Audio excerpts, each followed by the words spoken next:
If you are someone who is struggling to make the financial income you desire, did you know that there may actually be a point or planet in your birth chart that is the cause of that? If you want to find out if you have one of these astrological blockages, watch this video where I'm going to break down the 6 different points in your chart to look at to see if you have a financial blockage.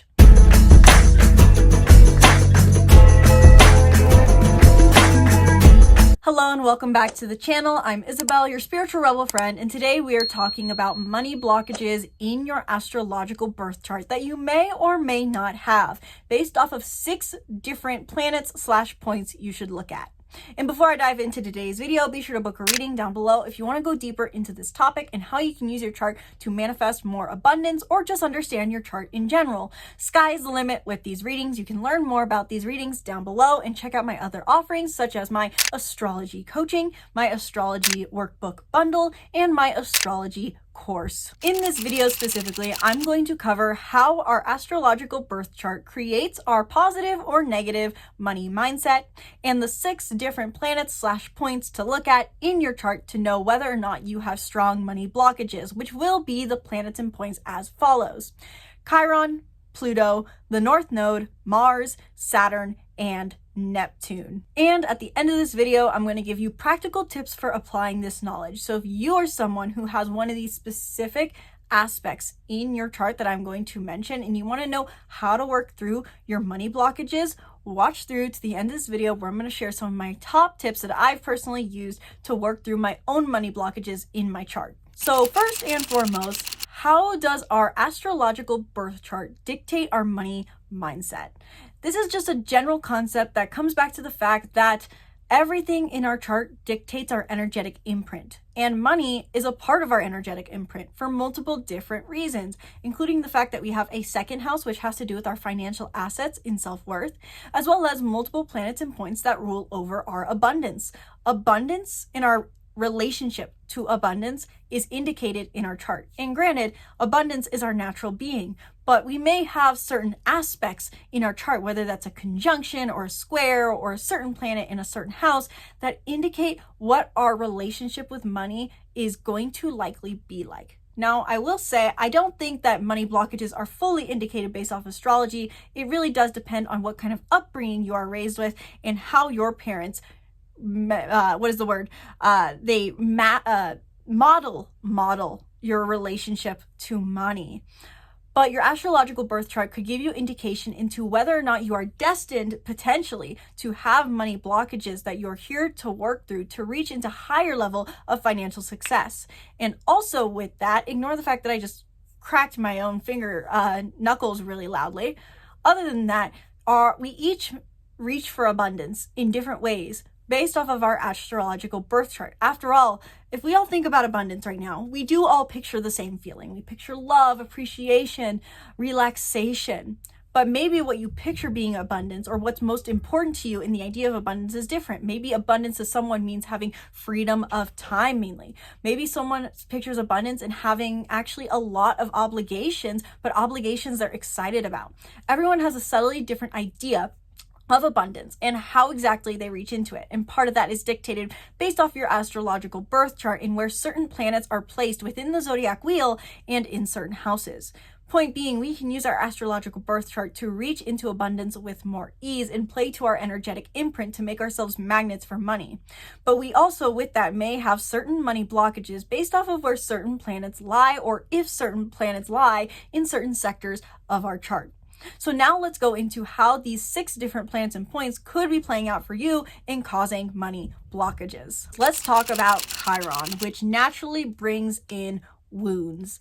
Chiron is the wounded healer in our chart, and so it's oftentimes has to do with this story of worthiness, because it's the wound we go about healing in other people, but don't heal in ourselves. And so the sign it's in tells us what kind of energies we tell other people they deserve to embrace, but we ourselves don't. And so if your Chiron, for example, is in Taurus, in Capricorn, or specifically put, most importantly, if your Chiron is in your 2nd house, you are likely going to have a strong money blockages. in the case specifically for if your Chiron is in your second house, you have strong worthiness blockages about what kind of financial security you deserve, since the second house is the house of our wealth and our worth. It has to do with our emotional sense of security and our financial securities, our physical assets, our income, our bank account, our dollars in our bank. And so if Chiron is residing in your second house, you're likely going to feel that there are certain things you don't deserve to spend your money on, or certain things that you don't deserve to do in order to earn money. So there might be, though, with that, something to lean into. Your Chiron, it is a wound you heal in others, and when you heal it in other people, you can help them overcome their worthiness, which makes them magnets for their own financial security and worth. But also, this is something to heal in yourself. And by healing Chiron, you can undo this money blockage. Not only if Chiron is in your second house, is this going to clearly, possibly cause money blockages, but also if Chiron is conjunct your part of fortune or your Jupiter, two planets and points which rule over abundance, you're likely going to struggle with financial income or overcoming money blockages, because you say, oh, abundance is great, wealth is great, but at the same time, I feel guilt for my abundance. And like I said, if your Chiron is in Capricorn or in Taurus, primarily, I would see this as a very strong potential money blockage, because Capricorn and Taurus both have to do with indulging in the positive financial things in life. Taurus wanting to indulge financially for comfort and indulgence, and Capricorn wanting financial income for success and recognition and achievement. And I thought my computer was muted, clearly. But those are other two aspects that you may have in your chart that indicate a money blockage. Secondly, Pluto. Pluto is the planet of transformation, but also destruction. And it really does, I've noticed, indicate what our generational wounds are. Wounds that have been passed down through our family line or from specifically our parents. They really show us what kind of relationship we thought we had to our parents, or what wounds we have from our parents. And so if your Pluto, once again, is in the second house or conjunct your part of fortune or your Jupiter, this is going to indicate a strong money blockage. To go into this further, if your Pluto is in your second house, this means that you're going to have strong familial wounds and beliefs around money. Your parents probably modeled some sort of negative behavior around money, whether that was overindulging and overspending on the wrong things, or saying that you have to work hard and you never will earn enough money, or that you're always going to be broke. Also, though, if Pluto is conjunct your part of fortune or Jupiter, this means that you have this natural inclination towards an abundant mindset, but you were shut down for it probably in childhood.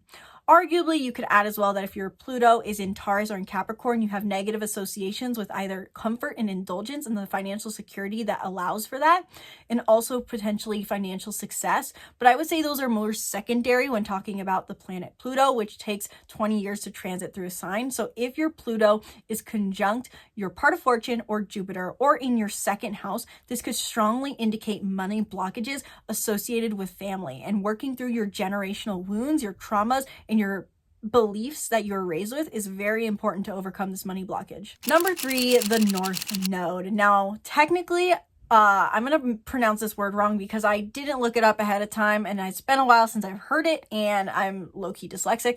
But if the North Node is technically considered, I believe it's pronounced a malefic planet. And what that means is that the idea is it's detrimental or challenging, kind of. But the North Node is our highest path to growth. It is actually, I consider, to be one of the most important parts of your chart to know, and it's highly positive because in Vedic astrology is considered to bring our material reward, but it brings growth. We have to grow into it. We have to learn our spiritual lessons that our soul was meant to learn in order to achieve that material reward. It expands our abundance. However, if your North Node is specifically in your second house, overcoming money blockages is your highest path to growth in this lifetime. And so therefore, overcoming your financial blockages are probably going to be very, very hard. Is it still possible for you to, of course, have financial abundance? Yes, it is your soul's purpose to achieve financial security, emotional security, and material money abundance and break your money blockages.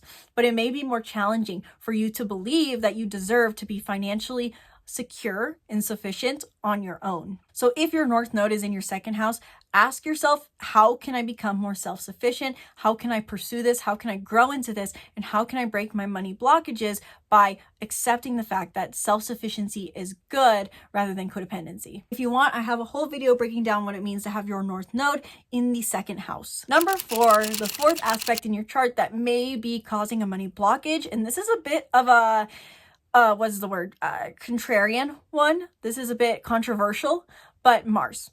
Mars is the planet of physical action and masculinity, and it oftentimes can play out as people who work hard to make money.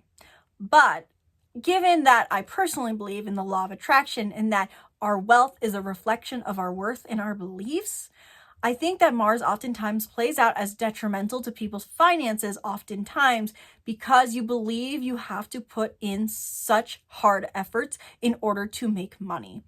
Oftentimes, people who have a Mars in second house placement feel like they're never doing enough in order to receive the financial reward they deserve. And that is partially because Mars, as a masculine energy planet, sees things in a very linear fashion. They see things practically, pragmatically, think very male energy, linear, very straightforward, thinking that A goes to B, goes to C, goes to D, single-minded in many ways. And so there becomes this single-minded mentality, I notice, for people who have their Mars in their second house, and they feel that they're never worthy enough of financial income. And so really noticing that dialogue of feeling like your efforts equal your reward is really important to notice. And yes, these people can do great work with their physical energy and earn a lot of income off of it, but they often have to learn to overcome burnout and not always work hard. So when you feel burnt out, when you feel tired of working, really catch that inner dialogue that assumes you're not going to make money because you're not putting in more effort, and try to shift it into a more receptive mode. Stepping into your Venus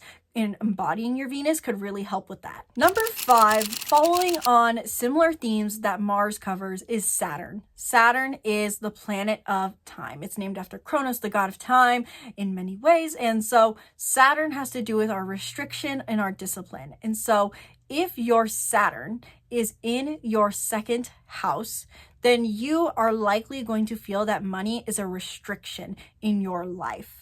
And so Saturn in second house brings restriction and potentially discipline to your money making, but it also could simply mean that you treat money as if it's something that is always scarce because you want to restrict it with Saturn being here. And this is especially true also could also be true if your Saturn is conjunct your Jupiter or part of fortune. You may restrict your flow of abundance. And this could especially be true if your Jupiter or part of fortune is in Capricorn or Taurus, and if Saturn is conjunct, because then you want to have this abundant mindset towards finances, towards money, towards the dollars in your bank, but Saturn is restricting it at the same time.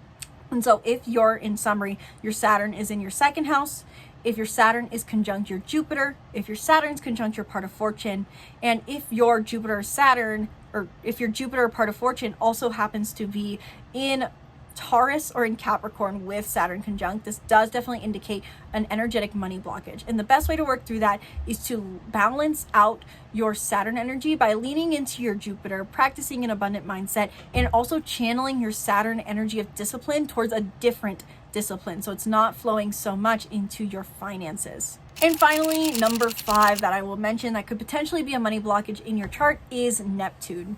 Neptune is the planet of idealism, but also disillusionment. And so wherever it lies in our chart is a topic we become a bit disillusioned about. Not only the sign, but mainly the house I'm talking about here. So if your Neptune is in your second house, you're probably going to have a bit of an overly idealistic or disillusioned mentality around money, whether that's how you make money, how you spend money, how you receive money, how money flows. Money will be a bit of a complicated topic in your head if going unconscious. Now, the positive thing here is that Neptune in the second house can bring idealism and connect you to the idea of law of attraction about finances more easily.